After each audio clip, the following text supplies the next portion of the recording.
दोस्तों, Russia Ukraine conflict में Russia के ऊपर सैंक्शंस का अटैक हुआ है। इसके साथ ही वीजा और मास्टर कार्ड जैसे प्लेटफॉर्म ने रशिया में ऑपरेशन सस्पेंड कर दिया है, जो कि पुतिन के लिए एक बड़ा चैलेंज है। लेकिन इसका फायदा ना यूरोपियन यूनियन को मिला और ना ही यूएस को, और ना ही यूक्रेन में ज्यादा कुछ बदलाव आए। इस पूरे मामले में खुद के लिए अपॉर्चुनिटी क्रिएट करने का काम चाइना ने किया। चाइना ने यूनियन पे नाम का अपना domestic payment settlement system Russian market में लॉन्च कर दिया, और चाइना इसकी मदद से रशिया में एक बड़ा मार्केट क्रिएट करना चाहता है, जिससे वो अपनी फाइनेंशियल डोमिनेंस को रशिया में भी एक्सपेंड कर सके। जहां एक और चाइनीज पे ग्लोबल राइज विटनेस कर रही है, वहीं फाइनेंशियल एक्सपर्ट्स का मानना है कि आज दुनिया भर के देशों के पास इसके अगेंस्ट एक इंडिपेंडेबल ऑप्शन मौजूद है, और वो है इंडिया का यूपीआई यानी कि यूनिफाइड पेमेंट इंटरफेस। एक्सपर्ट का मानना है कि चाइना के बुली नेचर और डेब्ट ट्रैप पॉलिसी को देखते हुए कई देश यूनियन पे की जगह यूपीआई को प्रेफर कर रहे हैं। तो दोस्तों, आज की इस वीडियो में हम कंपेयर करेंगे चाइना के यूनियन पे और इंडिया के यूपीआई को, और जानेंगे यूनियन पे ने कैसे ग्लोबली अपना एक्सपेंशन किया और यूपीआई को किस तरह से यूनियन पे के अगेंस्ट खड़ा किया जा सकता है।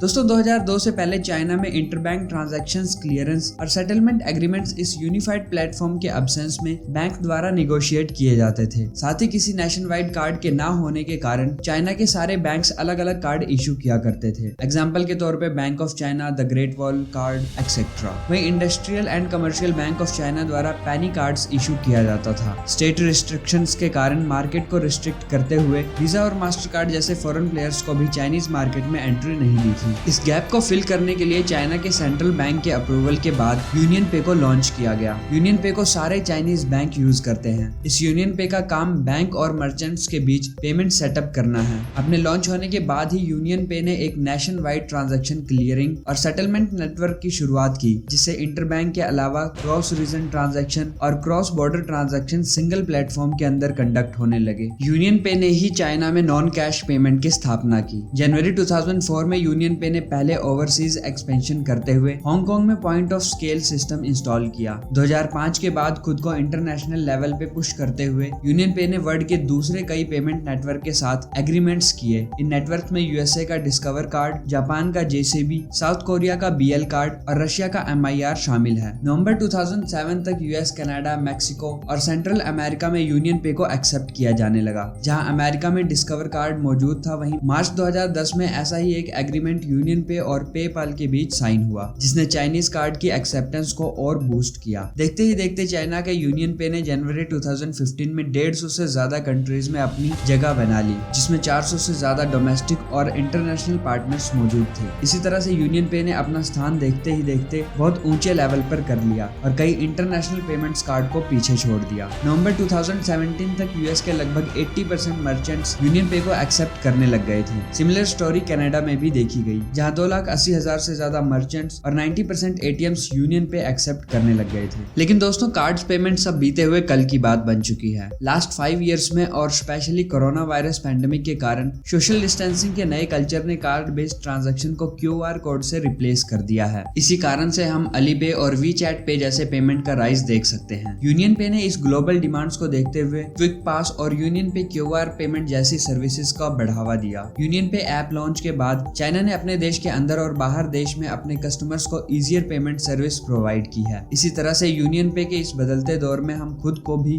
बड़ी तेजी से और स्मार्टली वे में बढ़ते हुए देख रहे हैं। दोस्तों, अभी तक हमने जाना है चाइनीज यूनियन पे के बारे में। इस ग्लोबल फाइनेंशियल ऑर्डर को कंट्रोल करने के अगेंस्ट इंडिया के पास क्या ऑप्शन अवेलेबल है, आइए जानते हैं। इंडिया ने डोमेस्टिक पेमेंट सेटलमेंट के लिए प्लेटफॉर्म रूपे की मदद से ये सर्विसेज 2012 में ही शुरू कर दी थी, लेकिन हमारे देश में डिजिटल पेमेंट का रेवोल्यूशन करने का काम यूपीआई पेमेंट इंटरफेस ने किया। National payment corporation of India द्वारा पीयर टू पीयर और peer to merchant transaction facility करने के लिए 2016 में लॉन्च यूपीआई इतना सक्सेसफुल बनेगा कि किसी ने सोचा नहीं था। यूपीआई की डोमेस्टिक स्ट्रेंथ हम इस बात से समझ सकते हैं कि केवल पिछले एक साल में यूपीआई की मदद से 38 बिलियन ट्रांजैक्शन कंडक्ट किए गए, जिसकी वैलिड वैल्यू 71.59 ट्रिलियन रुपीस थी। आपको जानकर हैरानी होगी कि सिर्फ दिसंबर 2021 में यूपीआई ने 4.56 बिलियन ट्रांजैक्शन कंडक्ट किए, जिनकी वर्थ 8.27 ट्रिलियन रुपीस थी। यूपीआई ने 2020 के कंपेयर में 2021 में 81% ओवरऑल ग्रोथ किया है और खुद को वर्ल्ड का one of the best mobile based payment system prove किया है। आज इंडिया का यूपीआई छोटे से छोटे ग्रोसरी स्टोर से लेकर बड़े से बड़े शॉपिंग मॉल में यूज किया जाता है और तो और इंडिविजुअल ट्रांसफर से लेकर मर्चेंट पेमेंट तक हाई डोमेन में अवेलेबल है। यूपीआई द्वारा सिर्फ मोबाइल नंबर को यूज करके पेमेंट सेंड और रिसीव करना दुनिया भर के एक्सपर्ट्स के लिए चर्चा का विषय है। यूपीआई ने आज न सिर्फ पेमेंट सिस्टम को इजी बनाया है, बल्कि इंडिया जैसे देश जहां फाइनेंशियल इंक्लूजन की कमी दिखती है, वहां यूपीआई गवर्नमेंट और प्राइवेट प्लेयर्स को नई राह दिखा रहा है। इतने कम समय में यूपीआई द्वारा खुद को इतनी ऊंचाइयों तक पहुंचाना यूपीआई की सफलता की पहचान है। इन नंबर्स के अलावा और भी कई डायमेंशंस हैं जहां इंडियन यूपीआई और चाइनीज यूनियन पे का कंपैरिजन देख सकते हैं। जैसे कि चाइना का यूनियन पे ऐप को यूज करने के लिए पहले कार्ड से लिंक करना पड़ता है और ये देखा जाए तो यूपीआई के मुकाबले लंबा प्रोसेस है। यूपीआई ऐप को यूज करने के लिए आपको डायरेक्टली बैंक से लिंक करना पड़ता है और ये सिक्योर भी है। यूपीआई को इंडिया की गवर्नमेंट कंट्रोल करती है, पर इसको काफी प्राइवेट कंपनीज भी यूज कर सकती हैं। इसी वैरायटी ऑफ फीचर्स के कारण आज गूगल पे और फोन पे प्लेटफॉर्म्स यूपीआई हैंडल यूज करते हैं। आज कई कंट्रीज जैसे सिंगापुर, नेपाल, भूटान और यूएई यूपीआई के साथ जुड़ गई हैं। जहां अदर कंट्रीज आज भी कार्ड के थ्रू अपनी पेमेंट करती हैं, वहीं यूपीआई ने डायरेक्ट बैंक टू ट्रांजैक्शन के चलते पूरे वर्ल्ड में अपना नाम रोशन किया है। तो दोस्तों, हमने यहाँ पर बात की चाइना के यूनियन पे और भारत के यूपीआई के बारे में, दोनों का बैलेंस्ड कंपैरिजन किया और ये जानने की कोशिश की कौन बेहतर हो सकता है। दोस्तों, आपका इस पर क्या कहना है नीचे कमेंट करके जरूर बताएं और इन्फॉर्मेशन अच्छी लगी तो वीडियो को लाइक और शेयर जरूर करें। Thanks for watching, see you in the next one.